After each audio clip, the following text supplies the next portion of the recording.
एक बेहद ही खास मेहमान जो है वो हमारे साथ मौजूद हैं। ऋषि मोहन भटनागर जी आईटी एक्सपर्ट हैं। ऋषि जी, आप किस तरीके से देखते हैं जब हम आईटी क्षेत्र की बात करते हैं, ना सिर्फ इसका जो विकास है वो लगातार हमने होता हुआ देखा है, बल्कि इस बार का जो बजट है क्या माना जाए, उसमें क्या कुछ खास इसमें निकल कर आएगा? देखिए, इस बार जो है एआई के ऊपर ज़्यादा फोकस रहना चाहिए और हमारी काफ़ी उम्मीद है कि एआई के ऊपर काफ़ी कुछ आएगा जी। क्योंकि आर्टिफिशियल इंटेलिजेंस के लिए सीईओज गवर्नमेंट ऑफ इंडिया ने बजट में अनाउंस किए थे पहले जी। आज जो है फ्यूचर की जॉब्स, फ्यूचर के अंदर जो होने वाला है और संसार जो है, मतलब सारा प्रधानमंत्री स्वयं कह रहे हैं कि फ्यूचर के अंदर जो इकोनॉमीज ऑफ द वर्ल्ड है वो डिपेंड करेंगे कि आप एआई कितने एनेबल्ड हैं। अमेरिका डिफेंस में एआई इस्तेमाल कर रहा है। फ्यूचर के जो एमबीए के स्टूडेंट्स होंगे जो कि सेल्स एंड मार्केटिंग करेंगे या बैंकिंग एंड फाइनेंशियल करेंगे या ऑपरेशंस करेंगे, एचआर करेंगे, वो सभी के सब एआई के टूल्स और एआई के तरीके से उन्हें चलना पड़ेगा जी। फ्यूचर में जो मैन्युफैक्चरिंग की जो फोर्स होगी उसे एआई एनेबल्ड होना पड़ेगा। हमारे टीचर्स को उसके लिए तैयार करना पड़ेगा। तो हमें एआई को एक इंफ्रास्ट्रक्चर, नेशनल इंफ्रास्ट्रक्चर की तरह सोचना चाहिए। जिस तरह से देश के अंदर road, power sector, digital infrastructure है, वैसे हमें आर्टिफिशियल इंटेलिजेंस को भी नेशनल इंफ्रास्ट्रक्चर की तरह सोचा जाए। और किस प्रकार, क्योंकि फ्यूचर इज ऑफ टेक्नोलॉजी और टेक्नोलॉजीज के लिए हम कैसे काम करें, और यही चीजें स्किल डेवलपमेंट के साथ साथ हम जो हैं किस तरह से उसको एथिकल और ट्रस्टवर्दी बनाएं जी। ये ना हो कि उसके अंदर चेंजेस हो जाएं। इसके ऊपर मुझे लगता है कि हमने एनईपी 2020 में लाए थे, आज उसको 5 साल खत्म हो चुके, मैं उसका एग्जीक्यूशन लेवल जो है किस लेवल तक वो जा पाया, उसके लिए कितना हमें फंड की जरूरत है, कैसे उसके एग्जीक्यूशन की जरूरत है, कैसे हमें टीचर्स को ट्रेन करने की जरूरत है, कैसे हमें स्टूडेंट्स को ओरिएंट करने की जरूरत है, और कैसे हमें फ्यूचर स्किल्स के लिए स्किल्स को डेवलप करने की जरूरत है। इन सब के ऊपर मुझे लगता है कि वित्त मंत्री जी ध्यान देंगी और किसी प्रकार, मतलब मेरे को तो ये रिक्वेस्ट है उनसे कि किस तरह वो एआई को एक नेशनल इंफ्रास्ट्रक्चर की तरह डिक्लेयर करें। बिल्कुल, लेकिन जो समिट हो रहा है वो भी अपने आप में खास होगा। हाँ जी, फरवरी में जो खास तौर से जो हमारा 19-20 फरवरी को ग्लोबल एआई समिट है जिसको हमारे देश कर रहा है, और मतलब इस बार हम लोग इसकी मेजबानी करेंगे। लास्ट ईयर वो पेरिस में हुआ था, प्रधानमंत्री जी उसके को चेयर थे। इस बार हिंदुस्तान है, साउथ एशिया में पहली बार हो रहा है, और मतलब 16-17 तारीख से वहां पर 16 तारीख से उसके अंदर एग्जीबिशन स्टार्ट हो जाएगा, पूरी चीजें दिखाई जाएंगी और हिंदुस्तान का जो एआई का जो कंप्लीट नेटवर्क है उसके नॉलेज को बताया जाएगा। मगर देखिए, जो इंफ्रास्ट्रक्चर है एआई के अंदर, जो 5 लेयर्स होती हैं, एप्लीकेशन, फिर मॉडल्स, फिर उसके बाद सेमीकंडक्टर, एनर्जी और पूरा इंफ्रास्ट्रक्चर। जो जीपीयूज हैं उसकी कॉस्ट बहुत हाई है। गवर्नमेंट काफी कुछ करने की कोशिश कर रही है। वहां आज की तारीख में वो कंप्लीट इंफ्रास्ट्रक्चर स्टार्टअप्स के लिए, स्टूडेंट्स के लिए, इंडस्ट्री के लिए बहुत एक्सपेंसिव है और सबके लिए इजीली अवेलेबल नहीं है। ऋषि भटनागर जी, आप बता रहे थे कि किस तरीके से जो हमारा एआई सेक्टर है, आईटी सेक्टर है, वहाँ एक ग्रोथ जो है हमने देखी है, उसमें थोड़ी बहुत हम कह सकते हैं कि उसमें तेज़ी लाने के प्रयास जो है सरकार कर रही है। और इसके साथ साथ तमाम जो बाहर की आईटी कंपनियां हैं उनका निवेश अगर देखा जाए, या हम कह सकते हैं उनका आकर्षण भारत के प्रति है, क्योंकि यहाँ वो युवा कौशल है जो लगातार बेहतर तरीके से हर समस्या का समाधान करके दे रहा है, और ये भी एक बड़ी वजह है क्या? देखिए, पिछले 3-4 महीने में बहुत ज़्यादा इन्वेस्टमेंट आई है आईटी सेक्टर में, सेमीकंडक्टर डेवलपमेंट में और मैन्युफैक्चरिंग में भी, आईटी रिलेटेड मैन्युफैक्चरिंग में जी, इन तीनों ही सेक्टर्स में और एआई में भी। अगर आप ये सोचें तो आज की तारीख में हिंदुस्तान जो है वो 17% डेटा प्रोड्यूस करता है सारे वर्ल्ड का जी, मगर हमारे पास 3% स्टोरेज है। 14% स्टोरेज के लिए आज की तारीख में हिंदुस्तान में अभी इंफ्रास्ट्रक्चर ही अवेलेबल नहीं है जी। तो एक बहुत बड़ा स्ट्रक्चर हमें इंफ्रास्ट्रक्चर खड़ा करना है अपने स्टोरेज के लिए। हम एआई की बात कर रहे हैं जिसमें जीपीयूज लगते हैं, उसके कंप्लीट इंफ्रास्ट्रक्चर लगेगा ही। साथ ही साथ जब हम इन्वेस्टमेंट की सोचते हैं तो गूगल जो है वो हमारे इंफ्रास्ट्रक्चर डेवलप करने के लिए आ रहा है, क्योंकि उसको हमारे यहाँ डेटा को रखना पड़ेगा।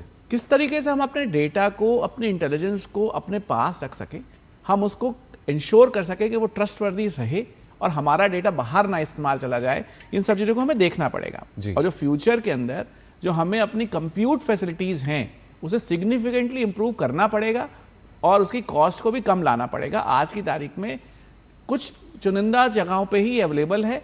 आज कंप्लीट स्टार्टअप्स को, स्टूडेंट्स को, इंडस्ट्री को इसकी अवेलेबिलिटी नहीं है और बहुत एक्सपेंसिव लेवल पे अवेलेबल हो पाती।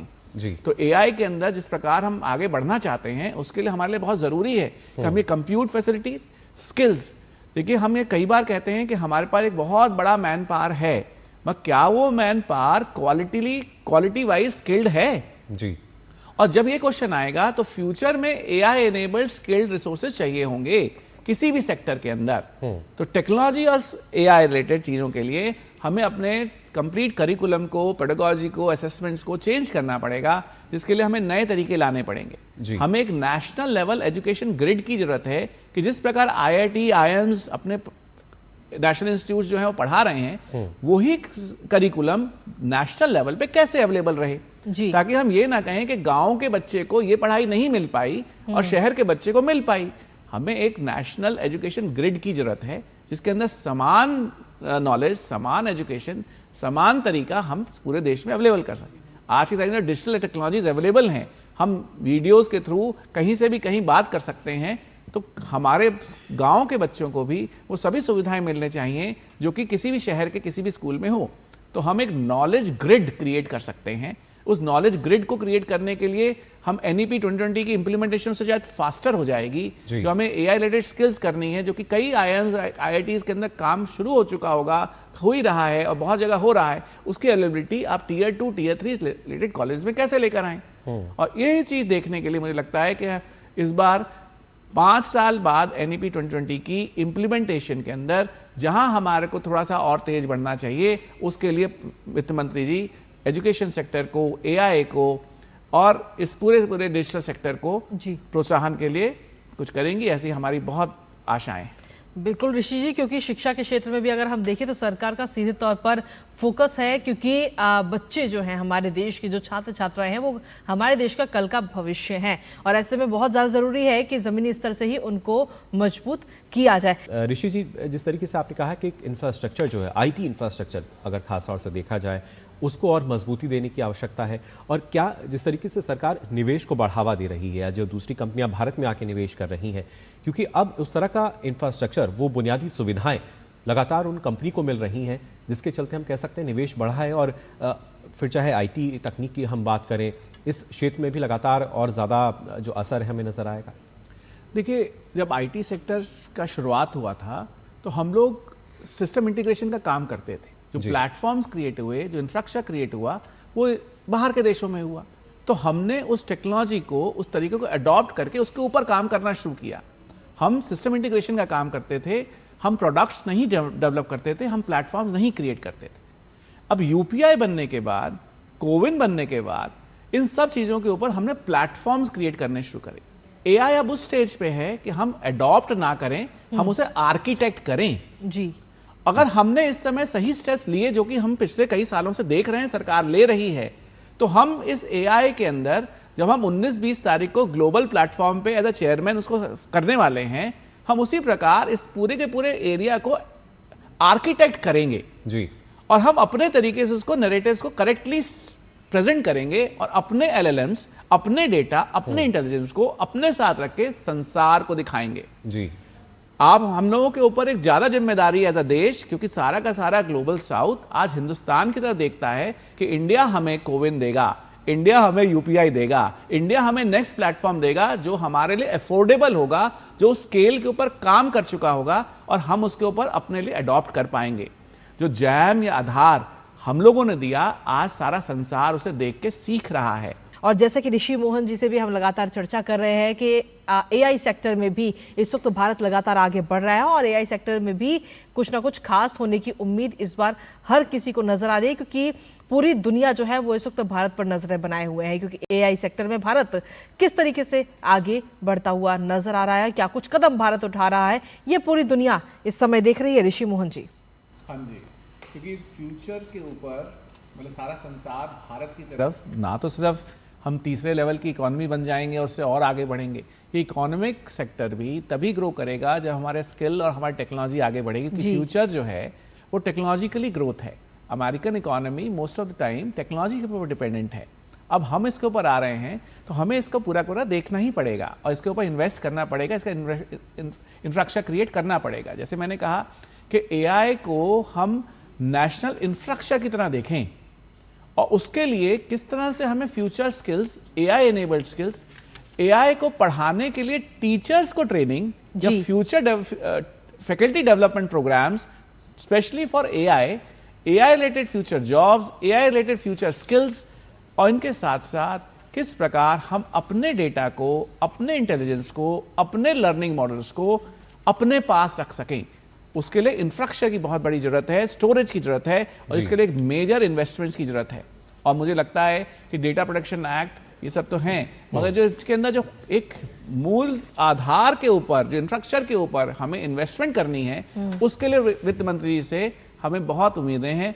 क्योंकि मैंने जैसे अभी एक थोड़ी देर पहले बताया कि Hindustan 17% of the total world data produce करता है, जबकि सर 3% डेटा स्टोरेज हमारे पास अवेलेबल है। उसको बढ़ाने के लिए हमें बहुत आवश्यकता है और बहुत कैपेसिटी की रिक्वायरमेंट है, और डेटा बढ़ेगा ही जिस तरह से एआई बढ़ रहा है। मतलब अगर आप सोचें कि हमने चाइना जो है स्पेस में और अमेरिका जो है स्पेस में डेटा सेंटर क्रिएट कर रहा है जी, तो ये हमें उस लेवल पे सोचने की जरूरत है कि हमारे नए डेटा सेंटर्स क्या ओशन में होंगे या स्पेस में होंगे। उन डेटा सेंटर्स को चलाने के लिए जो अमाउंट ऑफ एनर्जी जरूरत है, उस एनर्जी को हम कितना प्रोड्यूस कर रहे हैं, कितना और कर पाएंगे। और जो आज की स्कीम्स हैं उसमें हमें किस प्रकार उछाल देना पड़ेगा कि हम बैलगाड़ी की जगह बुलेट ट्रेन में चल सकें। और इस समय हमारे साथ विशेष मेहमान भी जुड़े हुए हैं, ऋषि भटनागर जुड़े हुए हैं जो कि आईटी एक्सपर्ट हैं। आइए सीधा ऋषि जी का रुख करेंगे। ऋषि जी, क्योंकि कहा जा रहा था कि एक डिजिटल इंफ्रास्ट्रक्चर हमने यहाँ खड़ा किया, तो आइए अब वक्त आ गया है, आर्थिक सर्वेक्षण में भी कहा गया है कि अब ऐसा इंफ्रास्ट्रक्चर खड़ा करें जो इंटेलिजेंस इंफ्रास्ट्रक्चर भी हो। एआई पे लगातार जोर दिया जा रहा है, एआई पर किस तरीके का इस बार बजट फोकस कर सकता है, क्योंकि एआई इंपैक्ट समिट भी आ रही है। देखिए, future of economy is on AI. इस तरह से सभी लोग जानते हैं कि एआई के ऊपर ही सारा का सारा विश्व अब आगे घूमेगा, हर एक सेक्टर के अंदर यही होगा। फ्यूचर की स्किल्स एआई डिपेंडेंट होंगी, फ्यूचर की जॉब्स एआई डिपेंडेंट होंगी, जिसके लिए आज की तारीख में हमें टीचर्स को ट्रेनिंग के साथ साथ स्टूडेंट्स को ओरिएंट करना पड़ेगा, साथ ही साथ एक कंप्लीट एआई का इंफ्रास्ट्रक्चर क्रिएट करना पड़ेगा जी। जब मैं एआई के इंफ्रास्ट्रक्चर की बात करता हूं तो मैंने पहले भी कहा कि 3% डेटा स्टोरेज का फैसिलिटी हमारे देश में है, जबकि 17% ऑफ द ग्लोबल डेटा हम प्रोड्यूस करते हैं जी। इसका मतलब है कि स्टोरेज से लेके जो जीपीयू जिसपे कंप्यूट होता है उसकी कॉस्ट बहुत हाई है। आज की तारीख में उसकी कॉस्ट की वजह से कई स्टार्टअप्स, कई कॉलेज के स्टूडेंट्स वो इनोवेशन नहीं कर पा रहे जो उनको होनी चाहिए। हम जब इन एआई के फील्ड में बढ़ रहे हैं, हम 19 और 20 को ग्लोबल समिट को होस्ट करेंगे, ऐसे समय में हम किस प्रकार एक कंप्लीट एआई इंफ्रास्ट्रक्चर, एआई को एक नेशनल इंफ्रास्ट्रक्चर की तरह सोचें। जैसे कि आपको देश के लिए रोड चाहिए, देश के लिए आपको पावर सेक्टर चाहिए, देश के लिए आपको डिजिटल इंफ्रास्ट्रक्चर चाहिए, वैसे आपको एआई इंफ्रास्ट्रक्चर को भी एक नेशनल इंफ्रास्ट्रक्चर लेवल पे लेके जाने की जरूरत है। और इसी के साथ साथ क्योंकि फ्यूचर की एजुकेशन, फ्यूचर की नॉलेज, ये सभी कुछ इस पे डिपेंडेंट होगा, तो हम क्यों ना एक नेशनल एजुकेशन ग्रिड क्रिएट करें, जिसके तरह से हम जो हैं जैसे आईआईएम्स, आईआईटीज, एनआईटीज, इन नेशनल इंस्टीट्यूट्स के अंदर जो पढ़ाई होती है उस नॉलेज को हम पैन इंडिया हर एक लेवल पे उसको अवेलेबल कराएं। क्योंकि इंफ्रास्ट्रक्चर अवेलेबल होगा तो ये सब चीजें कर पाएंगे। और अपने डेटा को, अपने इंटेलिजेंस को, अपने लर्निंग मॉडल्स को हम कैसे सिक्योर कर पाएं और उन्हें अपने पास रख पाएं। मैं एक चीज और ऐड करना चाहूंगा, क्योंकि प्रधानमंत्री जी का एक बहुत बड़ा स्वप्न है ताकि हिंदुस्तान की मैन्युस्क्रिप्ट्स को सेव किया जाए और उनको कैसे एआई एनेबल किया जाए जी। मिनिस्ट्री ऑफ कल्चर के अंडर ज्ञान भारत मिशन के ऊपर काम चल रहा है, जिसके अंदर हमारी मैन्युस्क्रिप्ट्स को डिजिटलाइज करके, हमारी स्क्रिप्ट्स के ओसीआर्स लिख के उनको एआई एनेबल्ड कैसे किया जाए, इसकी भी एक प्रदर्शनी मुझे उम्मीद है कि इस बार हम 19-20 में देखेंगे। भारत जो है वो विविधता से भरा देश है और प्रधानमंत्री नरेंद्र मोदी का भी ये विजन है कि जब हम एआई को स्ट्रॉन्ग कर रहे हैं, तो जो हमारा बहुभाषीय देश है, ऐसे में जो एआई में लगातार जो है अलग अलग भाषाओं का भी इस्तेमाल हो और जो अलग अलग राज्य से जुड़े लोग हैं वो इसका भरपूर लाभ ले सके, ऐसे में बजट से ये भी उम्मीद की जा रही है।